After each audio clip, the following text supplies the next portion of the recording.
Halo, apa kabar? Semoga selalu dalam keadaan sehat walafiat, tetap semangat. Saya kira di antara, Anda semua ada juga yang terkaget-kaget ya kemarin ketika menjelang akhir masa jabatannya Pak Jokowi ini nggak sampai 3 bulan gitu ya, kemudian terjadi mutasi besar-besaran di TNI dan Polri begitu.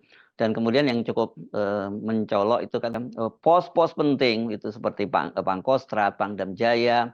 Kemudian salah satunya lagi adalah Pangdam Brawijaya itu diisi oleh semua orang dekatnya Pak Jokowi. Artinya yang ada di lingkar istana. Kalau Bung Selamat Ginting, pengamat militer, menyebutnya darah-darah biru begitu. Nah, apa sesungguhnya yang terjadi? Kan bagaimanapun juga kan pemerintahnya Pak Prabowo ini katanya pemerintahan kelanjutannya dari Pak Jokowi. Tapi kenapa Pak Jokowi tidak sabar atau tidak memberikan kesempatan nunggu beberapa bulan diserahkan sepenuhnya pada Pak Prabowo? Nah, seperti ini tentu Anda perlu juga seperti saya halnya menjadi penasaran apa sesungguhnya yang terjadi. Mari saya ajak Anda untuk kembali berbincang dengan pengamat militer dan juga analis politik dari Universitas Nasional, Bung Selamat Ginting. Assalamualaikum, Bung Ginting. Waalaikumsalam warahmatullahi wabarakatuh. Yes, Bung oke. Hetsu, ini kan memang sekitar 3 bulanan lagi ya masa pemerintahan Iya, kurang lah. Jokowi berakhir. Iya, kurang. Tinggal Ya, 2 bulan tapi sekian di hari. sisi lain kan ada keluarganya yang menggantikan dalam posisi wakil presiden. Jadi Betul. saya melihat ada link and match di situ. Ada berkelindan kebutuhan atau kepentingan politik Presiden Jokowi. Ini menjelang berakhirnya masa pemerintahannya, dia merasa perlu untuk ada pihak-pihak yang dalam tanda petik melindungi dirinya, juga melindungi keluarganya. Karena itu beberapa orang dekat dalam pengertian pernah menjadi komandan pasukan pengamanan presiden itu dipercepat untuk menduduki posisi-posisi penting, terutama di angkatan darat ya. Walaupun terakhir juga kita tahu mutasi di kepolisian juga akan ada pergantian Kapolda Jawa Tengah, dan lagi-lagi Kapolres Surakarta, Brigjen Bibit akan menggantikan posisi menjadi Kapolda Jawa Tengah. Geng Jadi Solo memang jadinya ini ya, kalau di Geng Polri itu. Solo lagi-lagi bermain. Ini menunjukkan kalau dalam bahasanya Rocky Gerung, posisi Lemdak itu makin ketara gitu ya. Bebek lumpuh itu makin ketara, dan kemudian perlu wadah untuk bisa kemudian mengendalikan dalam hal ini kekuatan-kekuatan tertentu termasuk kekuatan militer. Nah, ini yang mestinya kita khawatirkan, jangan sampai militer dibawa lagi ke dalam ranah politik praktis. Kita perlu lihat juga siapa orang-orang itu, apakah kemudian mereka layak dan segala macam. Sesungguhnya di militer itu ada yang disebut, apakah pertama orang itu layak dipromosikan mendahului teman-temannya. Yang pertama. Yang kedua, apakah layak dipromosikan bersama rekan-rekannya. Lalu yang ketiga, apakah memang tidak layak dipromosikan bersama teman-temannya. Tentu ini ada penilaian-penilaian tersendiri. Nah, dengan masuknya atau mutasi Pati TNI yang terakhir ini, jelas sekali bahwa ada kecenderungan lulusan Akademi Militer 89 dan 90 itu dikandangkan begitu ya. Karena semuanya, kalau kita lihat bagaimana posisi-posisi Panglima TNI dipegang oleh lulusan Akmil 1991, Agus Subianto, lalu Kepala Staf Angkatan Darat lulusan Jenderal Maruli Maruli Simanjuntak, lulusan Akmil 92, lalu kemudian sekarang Panglima Kostrat Muhammad Hasan, alumni Akademi Militer 1993. Ini kan posisi-posisi sentral ya. Nah, kemudian kalau kita lihat lagi, memang di Angkatan Laut itu relatif lebih stabil karena Kepala Staf Angkatan Laut lulusan Akademi Angkatan Laut 1989 itu normal sekali. Dan juga kalau Angkatan Udara, nah ini juga percepatan juga, Bung. Ini Marskal Muhammad Tommy ini lulusannya Akademi Angkatan Udara 1993. Jadi percepatan juga ini. Dan orang dekat juga ya ini ya? Ya, betul. Bekas sekretaris militer ya. Pernah juga kemudian ya bertugas di lingkungan di Surakarta gitu. Ya. Kita tahu hari ini atau dalam bulan-bulan ini dan mungkin terakhir di pertengahan Agustus itu sudah masuk rencana revisi Undang-Undang TNI dalam hal pasal 47 tentang usia pensiun ya? Beberapa pasal termasuk pasal yang mengatur usia pensiun itu kan akan bertambah menjadi 60 tahun. Nah, kita lihat Sekretaris Militer Presiden Rudi Saladin juga dipromosikan menjadi Panglima Kodam Brawijaya. Sementara Panglima Kodam Brawijaya, Maijen Rafael, menjadi Pangdam Jaya menggantikan Muhammad Hasan. Dari sini kita bisa lihat bahwa Rudi Saladin usianya saat ini 48 tahun. Jika masih 12 tahun lagi. Tahun, ya, jika kemudian usia pensiun perwira menjadi 60 tahun, ini masih 12 tahun lagi. Dan sekarang sudah jadi Pangdam. Menurut saya ini terlalu cepat ya, yang bersangkutan diberikan posisi yang sangat strategis. Dan ini juga otomatis sekaligus akan menghambat karir yang lainnya. Jadi kalau kita lihat siapa Panglima Kodam tertua dalam hal ini, Mayor Jenderal Muhammad Hasan, alumni Akmil 89. Itu namanya sama-sama Hasan. Oh, yang di Bukit Barisan ya? Bukit Barisan. Artinya kan beda sekitar 8 tahunan dengan yang bersangkutan, dengan Rudi Saladin. Usia atau angkatannya? Kalau angkatan kan cuma 4 tahun ya? Iya, ini perbedaannya menyolok sekali dan menurut saya juga menjadi sebuah pertanyaan. Lalu akibatnya apa? Akibatnya akan ada penumpukan lagi posisi-posisi perwira tinggi di lantai 8 Mabesat. Itu posisi-posisi staf khusus begitu, Bung Hesti. Ya. Dan kalau saya hitung sampai sekarang, ada sekitar 150-an pati khusus, artinya tidak punya posisi jabatan lagi. Dan ini menurut saya merusak merit system di militer, juga pola pembinaan karir juga akan rusak dengan upaya mempercepat lingkaran Presiden Jokowi untuk menduduki posisi penting. Dan ini tidak sehat, apalagi kemudian nantinya jika ada perpanjangan usia 60 tahun, lalu mereka akan kemana? Akan bertambah lagi posisi-posisi staf khusus Kepala Staf Angkatan Darat atau staf khusus Panglima TNI, dan ini akan menghambat regenerasi dan menghambat operasionalisasi sumber daya manusia yang terbaik. Ya, dengan percepatan yang begitu melejit ya, maka kemudian mengakibatkan sejumlah perwira tinggi itu tidak bisa menduduki posisi-posisi strategis, dan bahkan seperti saya kemukakan tadi, alumni 89 dan 90 itu seperti dikandangkan. Saya mencatat sekurangnya ada sekitar 150-an perwira tinggi dalam posisi staf khusus Kasat maupun staf khusus Panglima TNI. Dalam hal ini khusus hanya Angkatan Darat saja, belum Angkatan Laut dan Angkatan Udara. Dan ini tentu saja merusak merit system dan juga pola pembinaan karir, karena ingin mempercepat sejumlah orang-orang lingkaran Presiden Jokowi. Menurut saya ini kurang sehat begitu, Bung Hersu. Ya, jadi kan kita bisa artikan walaupun ini pemerintah Pak Prabowo selalu menyatakan bahwa ini adalah kelanjutan dari pemerintahan Jokowi, tapi diam-diam sebenarnya kita menangkap adanya semacam kecurigaan dan kecemasan gitu ya di Pak Jokowi begitu ya.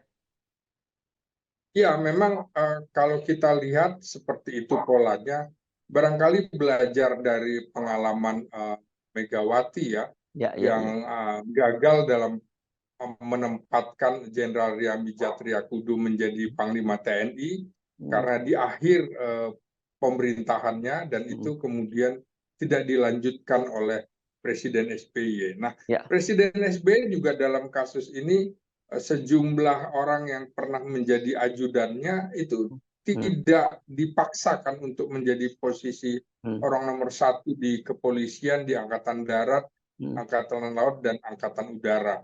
Nah, hmm, ini kelihatan sekali bahwa Presiden Jokowi belajar dari presiden terdahulu, ingin orang-orang lingkaran terdekatnya menduduki posisi-posisi penting di militer.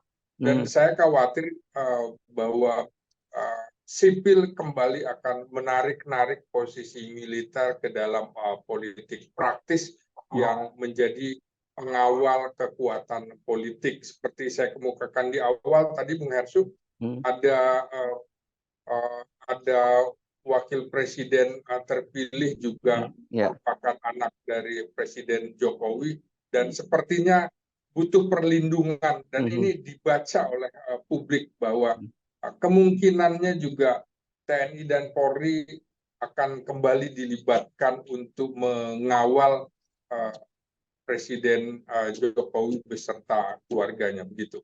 Ya, ini kan sebenarnya tidak sehat ya, Bung Ginting. Satu dari sisi internal TNI sendiri begitu, dan karena kita artikan sebenarnya bukan dalam artian bahwa Pak Jokowi memikirkan nasib para orang dekatnya, perwira-perwira orang dekatnya, tapi lebih pada memikirkan kepentingan dia, mengamankan dia, menghilangkan kecemasan dia dan mengamankan kepentingan putranya. Kan kira-kira begitu ya.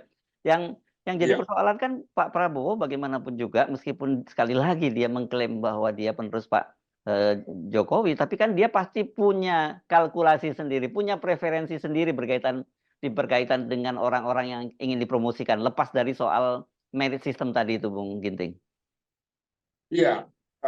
Dengan percepatan sejumlah perwira tinggi di Hmm, posisi strategis, ya, menurut saya juga bisa saja ini memberatkan presiden terpilih. ya, Artinya tidak diberi kesempatan untuk melakukan elaborasi atau hmm, melakukan manuver hmm, untuk mencari kekuatan-kekuatan baik di pemerintahan hmm, sipil maupun pemerintahan militer atau birokrasi sipil maupun birokrasi militer. Nah, saya juga tapi melihat bahwa uh, Presiden terpilih Prabowo Subianto juga sudah dalam tanda petik menempatkan hmm, hmm, orang-orangnya di hmm, posisi militer, dan itu kemungkinan juga bisa akan mengubah konstelasi hmm, posisi elit-elit militer pada November 2024 setelah pelantikan Prabowo menjadi presiden menggantikan Presiden Jokowi. Nah, hmm, beberapa yang saya catat, misalnya sekarang naiknya Bambang Trisno Hadi, kebetulan sebelumnya juga menjadi salah satu dirjen hmm, di Kementerian Pertahanan, itu hmm, dalam posisi bintang 3. Begitu juga sebelumnya ada Tandio, Tandio menjadi wakil kepala staf angkatan darat, itu juga sebelumnya di Kementerian Pertahanan. Artinya ada 2 bintang 3 yang sebelumnya di Kementerian Pertahanan. Ditambah lagi kita masih ingat Jaka Budi Utomo, Bung Hersu, hmm, yang mungkin masih ingat peristiwa Timawar. Nah, ini Timawar yang kemudian berhasil naik bintang 3 menjadi Irjen Kementerian hmm, Pertahanan. Itu juga hmm. ada di lingkaran Presiden terpilih Prabowo Subianto. Namun posisinya di Kementerian Pertahanan. Kalau Angkatan berapa kita ini, lihat tadi, Bung Ginting yang oh itu dia jelas senior ya, oh, dalam pengertian tidak mungkin lagi menduduki posisi strategis bintang 4 kecuali Tandio Akmil 91 masih hmm, memungkinkan, hmm, begitu juga Bambang Trisno Hadi dan Pangdam Siliwangi juga Majen Muhammad Fajar juga sebelumnya di posisi Dirjen hmm. Kementerian Pertahanan, dan ini seperti ada 92 ya, Fajar rivalitas ini ya. begitu. Fajar 92 ya. Ya, Oke. ya ada 93 Bung Harso. Oh, 93 ya. Ya. Ya, ada rivalitas terselubung antara Presiden Prabowo Subianto dengan Presiden Jokowi dalam menempatkan personil-personil militernya. Jadi menurut saya ke depan ini terutama setelah pelantikan Presiden 2024 itu Hmm, akan ada juga mutasi besar-besaran, karena tentu saja kalau di dalam teori patron dan klien itu kan juga bagaimana klien itu mesti tunduk kepada patron dengan diberikan fasilitas-fasilitas atau sumber daya sehingga mereka akan manut.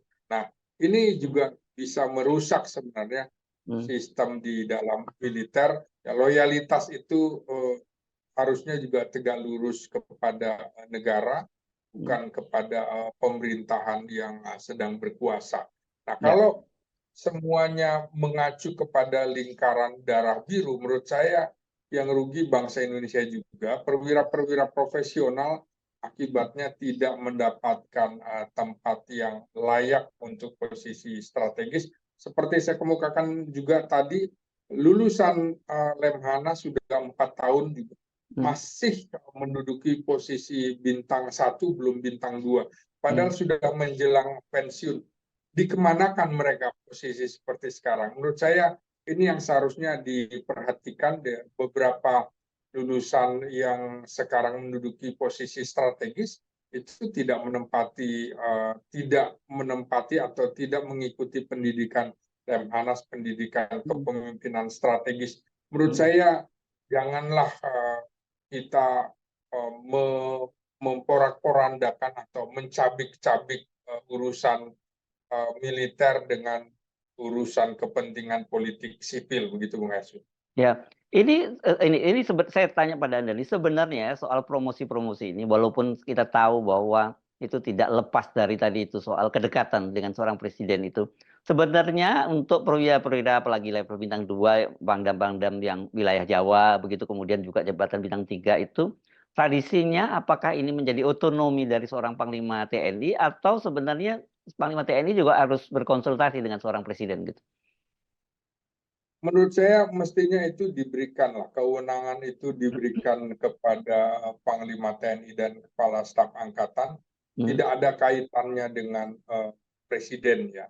Ya tentu presiden punya kepentingan politik, tapi mestinya ini bisa dibatasi. Saya pelajari bagaimana Wan Jakti di eranya Jenderal Ahana Nasution ya. untuk menduduki posisi-posisi bintang itu, betapa kerasnya rapat yang dilakukan untuk memunculkan seorang menjadi perwira tinggi. Misalnya Hmm, Kolonel Latif itu sudah ada catatan merah, hmm, jangan dipromosikan menjadi bintang 1 karena ada aliansi, ada afiliasi politiknya ke Partai Komunis Indonesia, dan hmm. itu ternyata terbukti pada tahun 1965 itu sudah ada, dan itu tidak dikomunikasikan dengan presiden. Mhm, Ketika presiden memaksakan sejumlah perwira, Presiden Soekarno pada saat itu juga akhirnya kan berbenturan dengan Jenderal Nasution. mhm, Menurut saya pelajaran penting dari peristiwa-peristiwa ini, terutama juga setelah adanya peristiwa 17 Oktober 52, di mana kaum sipil dalam hal ini parlemen juga terlalu mencampuri urusan internal militer, itu berdampak luar biasa. Penolakan terhadap Bambang Utoyo untuk menjadi Kasat itu Ya. juga begitu besar sekali, dan akibatnya cuma 3 bulan menjadi Kasat karena tidak punya pijakan lagi di Mabesat, Bung Hesu. Ya, ya, Mestinya misalnya pada saat itu Zulkifli Lubis ya. sebagai wakil Kasat menjadi Kasat menggantikan Bambang Sugeng. Nah, Hmm. pola-pola ini semestinya pimpinan TNI juga belajar dari sejarah bagaimana pergolakan-pergolakan terjadi gara-gara seperti itu, Bung Hersud. Ya, Titipan-titipan, perwira tinggi titipan mestinya tidak boleh terjadi lagi begitu. ya. Tapi kalau pada eranya Pak Harto kan agak berbeda ya, Bung Ginting. Kan posisi-posisi penting di bawah Kasat dan Panglima TNI seperti Pangkostrat dan Pangdam-Pangdam di Pulau Jawa, terutama misalnya kalau dulu yang mencolok Pangdam Jaya dan Pangdam Diponegoro itu kan semua juga dikenal sebagai orang dekatnya Pak Harto. Ya tentu saja kita mesti ini hanya belajar saja, tapi saya kira kan nggak tepat membandingkan era demokrasi dengan eranya Pak Harto gitu loh. Iya, memang di eranya Pak Harto, Pangdam di Pulau Jawa itu sepertinya harus izin yang bersangkutan begitu ya. Karena memang strategis, kita belajar dari pengalaman peristiwa 65, Bung, Ya. ketika kemudian ada pasukan-pasukan dari Kodam Diponegoro, Kodam Brawijaya, Ya. dan pasukan Kodam Siliwangi tidak bersedia ikut. Di situ aja sudah terlihat ada afiliasi-afiliasi politik. Karena itu sejak awal kita mestinya benahi dulu merit system di dalam TNI, juga pola karir, pola pembinaan karir. Presiden boleh campur tangan di urusan mana. Jangan sampai semua urusan jabatan perwira tinggi itu diserahkan kepada presiden. Kalau seperti itu, sayang sekali kewenangan Panglima TNI dan Kepala Staf Angkatan. Apa gunanya Wanjakti gitu. Nah, Wanjakti kan juga harus juga memikirkan pola pembinaan karir seperti saya kemukakan tadi, linknya jelas gitu, reputasinya jelas. Jangan sampai kemudian orang yang ada cacat moral misalnya diberikan kesempatan untuk menduduki posisi yang sangat strategis. Ini akan merusak sistem, dan yang lain juga akan berpikir gimana caranya supaya bisa menjadi perwira di lingkaran presiden agar nantinya karirnya moncer. Ini menurut saya tidak bagus, dan menurut saya Prabowo juga harus menghentikan pola-pola seperti itu, kecuali memang ada kebutuhan khusus dan orangnya memenuhi persyaratan. Jangan semuanya lingkaran-lingkaran presiden yang tidak memenuhi persyaratan dari karir dan pendidikan juga, tapi dipaksakan. Menurut saya ini akan merusak sendi-sendi profesionalisme militer.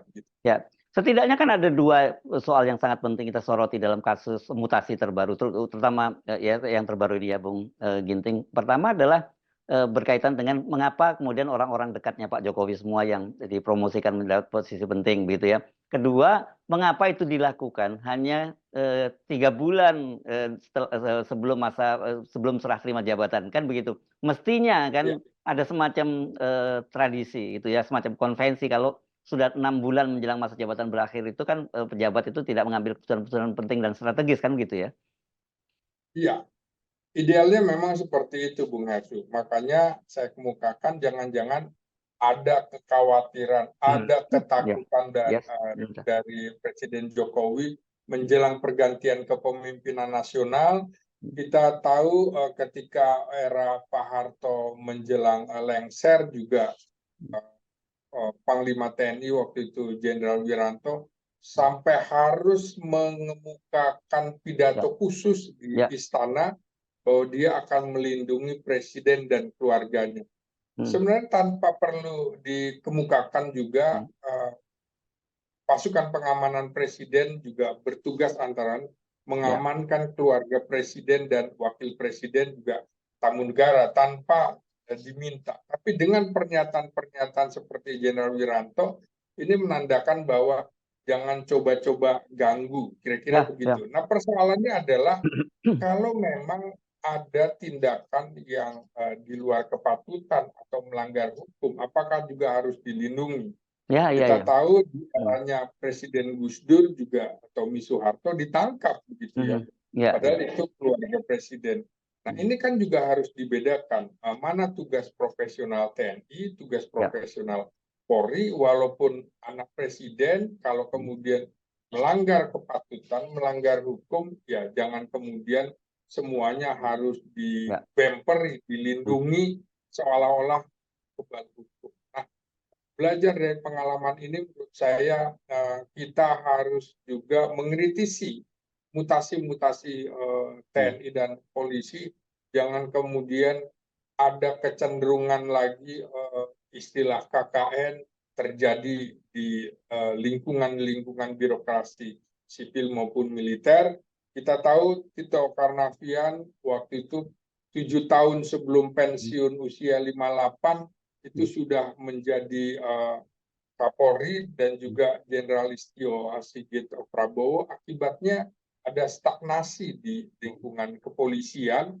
Ya. Kepala kepolisian bisa 5 tahun lebih. Ini menurut saya juga tidak sehat, jadi menghambat pola karir generasi yang lebih senior dari Ya. yang bersangkutan, begitu juga juniornya begitu. Ya, dan apalagi sebenarnya kan dalam tanda petik serah terima kepemimpinan nasional atau presiden dari Pak Jokowi dengan Pak Prabowo itu eh, berjalan dalam artian normal lah begitu ya, siklus 5 tahunan yang kedua dan dia tidak bisa maju lagi dan itu diganti oleh presiden berikutnya dan terlebih lagi presiden berikutnya sebenarnya sudah menyatakan itu dia meneruskan presiden sebelumnya dalam ini Pak Jokowi. Harusnya kan sebenarnya tidak ada kekhawatiran apapun dari Pak Jokowi kan begitu. Iya, harusnya begitu. Tapi politik itu kan sesuatu yang tidak nampak, Bung Hersu. Ya, Jadi rivalitas di antara presiden dengan presiden penggantinya juga ya. tetap ada. Artinya kita bisa lihat ternyata orang-orang yang kemudian dijadikan posisi nomor 2 di era SB, di nomor 2 di militer maupun di kepolisian, toh sampai 5 tahun berakhirnya Ya, pemerintahan Jokowi itu tidak berhasil dalam tanda petik ya, menduduki posisi nomor 1 di matranya masing-masing. Nah, ya. kita akan lihat apakah kemudian Prabowo juga akan memberikan tempat dalam hal ini lingkaran The Jokowis itu untuk Hmm. menjadi orang nomor 1 di Angkatan Darat, Angkatan Laut, dan Angkatan Udara. Saya juga malah semakin yakin bahwa Hmm. kemungkinan tidak akan terjadi karena melihat bahwa pola pola melejitnya itu menurut saya sudah menjadi tanda tanya, dan Hmm. kasus Rudi Saladin menjadi mayor jenderal dan menjadi Pangdam Brawijaya menurut saya juga melebihi posisi yang pernah dialami Prabowo sekalipun waktu Gitu ya. dia Hmm. menjadi Panglima Kostrat yang dipercepat dan pensiunnya seperti rumus alam, Bung Hersu. Hmm. Sesuatu yang instan akan berakhir dengan instan, dan ini merugikan yang bersangkutan menurut saya. Ya, ya. Mestinya jangan-jangan juga yang bersangkutan tidak menghendaki itu, tapi ada Hmm. Hmm. kekuatan Hmm. politik yang memaksanya untuk Hmm. terlibat lebih jauh. Ya, Kira-kira ya. begitu. Ya, artinya sebenarnya kita tidak menafikan bahwa orang-orang yang sekarang dipromosikan itu adalah orang-orang yang memang secara profesional dan sebagainya itu oke, bagus gitu. Tapi soal timingnya saja gitu ya, Bung Ginting ya. Ya, ya, saya kira seperti itu menjadi pertanyaan juga sebenarnya di kalangan militer, terutama yang Hmm. senior itu tadi. Hmm. Coba kalau kita lihat track recordnya, karirnya, dan segala macam, termasuk pendidikannya, Hmm. apakah kemudian layak melampaui senior-seniornya? Tadi Ya, saya ya. kemukakan, Hmm. apakah dia layak dipromosikan Hmm. mendahului Hmm. generasinya, Hmm. angkatannya? Hmm. Ini bukan cuma mendahului angkatannya, tapi melampaui berapa angkatan di atasnya. Ya, ya, ya, ya. 97 itu menurut saya masih banyak sampai sekarang angkatan 89 dan 90 yang Hmm. masih berkarir dan seharusnya sudah menduduki posisi bintang 2, tapi terhambat oleh majunya melesatnya lulusan MIL 97, 96 dan 95. Menurut saya mestinya itu harus ada pembatasan siapa peluncur dan apakah memang harus melejit itu, dan ini menurut saya sekali lagi akan mengganggu pola karir dan pola pembinaan karir di militer kita. Yang senior-senior itu sebenarnya juga layak dan memenuhi syarat untuk dipromosikan, Bung Ginting.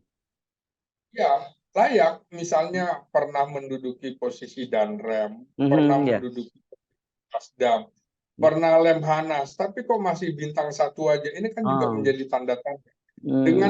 Dengan percepatan seperti ini, menurut saya lulusan 89 dan 90 itu seperti dikandangkan. Memang ada beberapa menduduki posisi bintang 3 di Angkatan Darat, baik 89 maupun 90, sekitar masing-masing 3 orang. Tapi ini mungkin terakhir kali, dan kita harus juga perhatikan bagaimana revisi Undang-Undang TNI itu nanti akan berjalan.